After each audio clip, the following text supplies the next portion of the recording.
So first and foremost, why are we talking about squats and deadlifts as it is going to relate to lower back pain?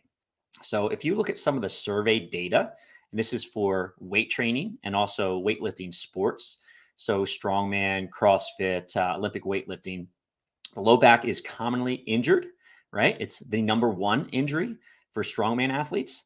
And the lower back is among the three most injured areas in powerlifting, Olympic weightlifting, and CrossFit, right?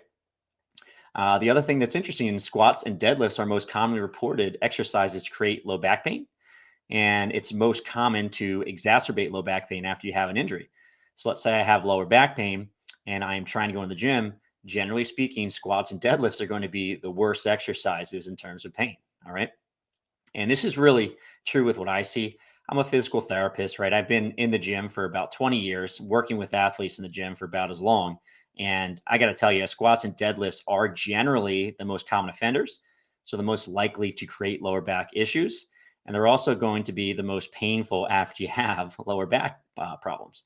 One caveat is maybe extension based low back pain, and sometimes that's a bit different, but that's really a specific example, right?